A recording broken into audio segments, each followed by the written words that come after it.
ಈಗ ಕಲಿತೇನೆ ಅನ್ನೋ ಭರೋಸಾ ಬಾಳ್ ಕೊಟ್ಟಲ್ರಿ ನೀವು.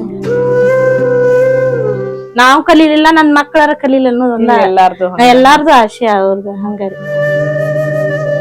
ಪ್ಯಾರಾಮೆಡಿಕಲ್. ಹಾ ಹಾ, ಎಲ್ಲಿ? ಧಾರವಾಡ.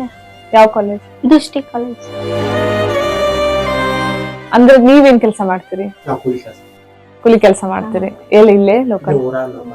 ಎಷ್ಟ್ ಕೊಡ್ತಾರ್ರಿ ಪಗಾರ ನಿಮ್ಗ? ಮನಿ ಮ್ಯಾಲ. ಹಾ ಹಾ ಹಾ.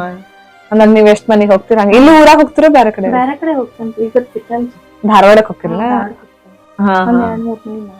ಈಗ 3 ಮಕ್ಕಳನ್ನು ನಿಮ್ ಸಂಬಳ ಅನ್ಕೊಂಡು ಹೊಲಾಗಿಲ್ಲ ಏನಿಲ್ಲ? ಹೊಲಾಗಿಲ್ಲ ಇಲ್ಲ. ನಮಗೂ ಒಂದ್ ಹೆಲ್ಪ್ ಮಾಡ್ತಾರ ಅನ್ನೋ ಖುಷಿ, ಮುಂದಿನ ಮಕ್ಳು ಕಲಿತಾವ ಅನ್ನೋದೊಂದ್ ಆಸೆ ಐತ್ರಿ. ಆದ್ರೂ ಒಂದ್ ಸ್ವಲ್ಪ ಅದ್ರಲಿಂದಾರ ಕಲಿತಾವ ಅನ್ನೋದೊಂದ್ ಇದ್ರಿ ನಮ್ಗೆ. ಅಂದ್ರಿ ನಾನು ಕೆಲ್ಸಕ್ ಹೋಗ್ತೇನಲ್ರಿ, ಅಲ್ಲಿ ಒಬ್ರು ಅಂದಿದ್ರಿ ನನಗ, ನೀನ್ ನನ್ಗ್ ಹಿಂಗ್ ಕಲ್ಸಾಕ ಆಗತಿಲ್ರಿ ಮೇಡಮ್, ಹಿಂಗ್ ಕಲಿತೇನ್ ನಾತಾಳ ಅಂತ ಅಂದಿದ್ದೇರಿ. ಅಲ್ಲಿ ಧಾರವಾಡದಾಗ ಒಬ್ರು ಅಂದಿದ್ರಿ. ಅದಾಗ ಗೊತ್ತಾರ, ಅದಕ್ ನಮ್ಮ ಮನೆಯವ್ರನ್ನದು ಕಳಿಸಿ ಕೊಟ್ಟಾರ. ಹೆಂಗ ಅನ್ನೋದು ನಮ್ಗ್ ಗೊತ್ತಿಲ್ಲ ರೀ, ಹೋಗಿ ಹೆಂಗ್ ಭೇಟಿ ಮಾಡ್ಕೋಬೇಕು ಅನ್ನೋದು. ಬಟ್ ನಾವ್ ಹೋಗ್ಬಿಟ್ಟಿವ್ರಿ. ಅವಾಗ ಮತ್ ಹಿಂಗ್ ಮಾಡ್ಕೊಂಡ್ ಬರ್ಬೇಕು ಅಂತ ಹೇಳಿ ಅನ್ನೋದ್ಲ ಮತ್ ನಾವ್ ಹೋಗಿ ಮರ್ನೇ ದಿನ ಅರ್ಜಿ ಕೊಟ್ಟಿವ್ರಿ. ಈಗ ಎಜುಕೇಶನ್ ಹೆಲ್ಪ್ ಆಗ್ಲಿ ಅಂತ ಹೇಳಿ. All the best.